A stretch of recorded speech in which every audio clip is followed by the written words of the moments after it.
earliest goods movers, or people who made their living by moving objects belonging to other people. So we're going to relate the stories of early traders to show how much our world has in common with the societies of the past. Since early history, people have needed to move things from place to place. This is obvious, and it is more necessary now than ever. But it wasn't until relatively recently, call it about 500 to 1,000 years ago, this became a business. So I've learned a lot of valuable lessons from history, and as a student like you, I think it is important for all of us to learn a little bit more. It's important to remember that humanity has a long history, and we can learn a lot of lessons from this history. So one of the ways we can do that is we can look at the inventions or innovations from the past and how they apply to the present. So now more than ever, moving goods from place to place is a human necessity, and it is important to understand the roots of today's trade.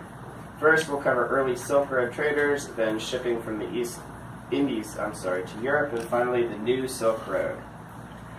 Early Silk Road traders weren't the first, but we do know a fair bit about them. So Western Asia in the early 14th century is where we'll make our first stop.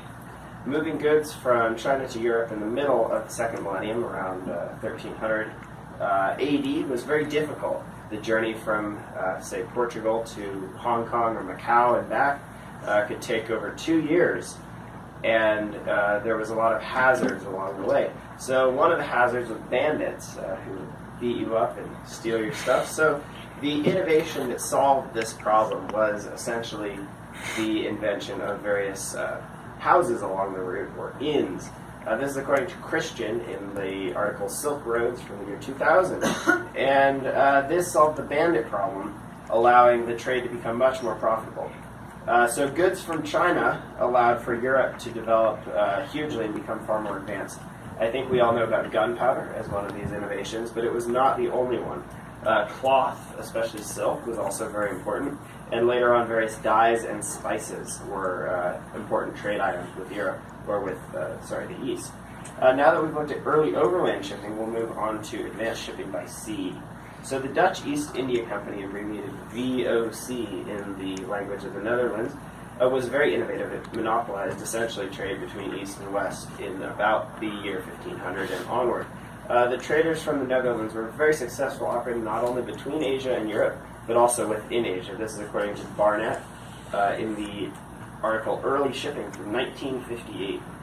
So trips from Europe to Asia took huge amounts of money to operate, and the company solved the problem of generating capital to make these trips with, one, by operating in Asia, and also by selling stock. So this was the first company that publicly sold stock. This is according to Completing a Financial Revolution by Gelderblom and Jonker from the year 2004. An integrated land-air-sea system, especially in China. So has anybody, this is a question, raise your hand, has anybody heard of the Chinese New Silk Road? Oh, that was more than I expected. I hadn't either heard of it before last night, with all of you who did not raise your hand, because I started researching. So China is now investing $1 trillion into an integrated and planned system of ports, railways, and airports. This is according to MAUK, M-A-U-K, in the New York Times 2019, to allow more coordination and more efficient trade. The results will likely be that China has an outsized influence on the actions of countries in which it has built ports and rail lines. The countries that it has built these ports and rail lines and airports in stretch from Italy, is about the farthest west they go, to Indonesia and Japan as well, plus Kazakhstan and several other countries. So this, the pressure that China now has on these countries is due to the long-term loans that China has given these countries, often with harsh terms, and nobody quite knows where the project will go in the future, or if other countries will do similar things. So Silk Road shipping early Silk Road shipping led to the development of the strategically placed stopovers, which until very recently were still very important in our daily lives if you had to drive anywhere. The Dutch East India Company was the first company to be publicly traded, a hint of foreshadowing in today's world where everybody buys stock.